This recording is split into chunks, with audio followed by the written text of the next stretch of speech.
What's up, everybody? This is Luke. I run a company called Noble Photo LLC. Gonna have some coffee. Give me a second. This video is gonna be another. This video is gonna be redundant. This video is gonna be another video about the Canon R5. I'm probably the better part of a year into using it, or roughly a year, right at ish, sorta close to a year. We'll just say a year. Has it been out a year? Who knows? But I've had it for a minute, right? And I've been using it along with the 85 millimeter f1.2. And every video that I make about this, I'm always talking about the 1.2 because I love it. It's a $3,000 lens. It's expansive. You know what I'm saying? It's expansive. It's not expensive. It's expansive. But the color of the rendition associated with this lens is astronomical. Yes, this is the RF version of this lens. Yes. So recently, I just saw a video with I want to call him Trevor Jackson, but it's not. It's Taylor Jackson, and he's a wedding photographer that I really follow. I really love his content. It's so spot on. It's so real. It's so wonderful. It's very polished. Yada yada yada. All those things. He used the what was it? The R6 along with the 85 millimeter f1.2 RF L glass lens, Bokeh Monster, Bokeh Beast, all those things. I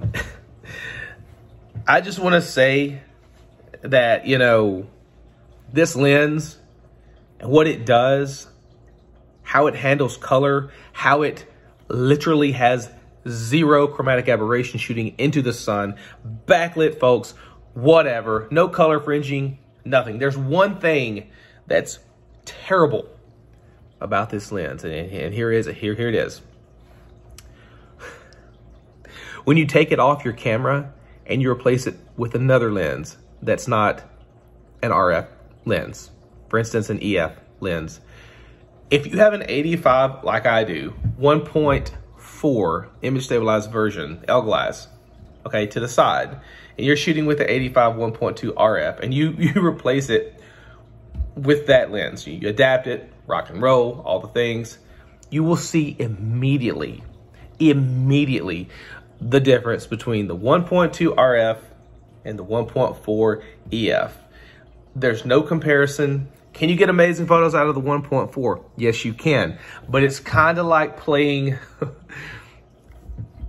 a Koa Taylor guitar, if you're a guitar player, and then going to one of those Yamahas, cost $160. You're gonna feel the difference immediately. And that's my take on that lens. Keep that lens on your camera if you have that lens. If you can get that lens, get that lens. That will make your wedding photography unbelievable. Would I share examples? Sure. But this is an iPhone on the side, kind of crooked for this video, and my big, huge head. Has the R5 given me any trouble this year? No, not at all. Not even close. In fact, it's been so dependable that I don't even know what to say. Have I dropped it? No, I haven't dropped it. Yesterday, Saturday, I had a close call. I left the side door open, or the side video screen thing open a little too long, right? And I was setting it down, and it bumped the edge of that screen. I was like, oh, shoot. Looked at it. It was good to go. Now, if you were to drop it and hit the screen and crack, it'd snap off like a twig. Period. It would. So that's not good. So don't do that.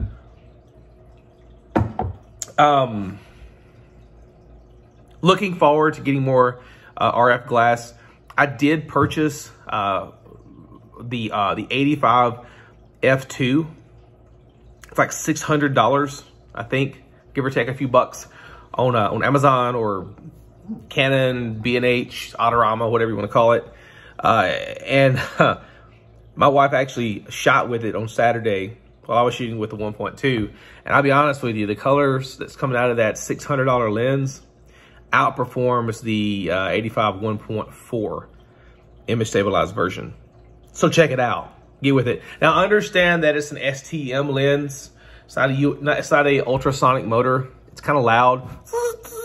Does that a lot and stuff. But if you get it locked in really well, it's not going to really matter. It's going to do its job. It's going to be great. F2 is huge. It's a big aperture. F1.2 is wah, you know. So, yeah.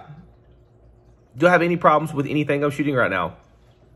No, not at all. I've saw some horror stories of the R5 like not going off, having to take the batteries out and stuff like that. But on the whole, no issues whatsoever with the Canon R5. Any questions about the R5, please put it down below. I would love to answer those.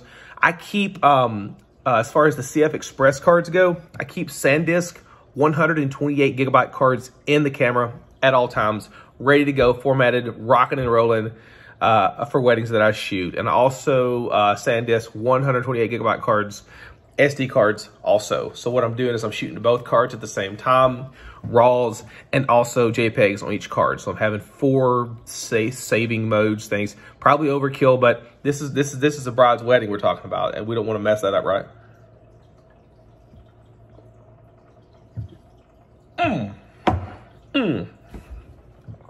All right, so any questions, ask me below. This is like 6 minutes long. Sorry, guys. God bless you. See you soon. Ta-ta.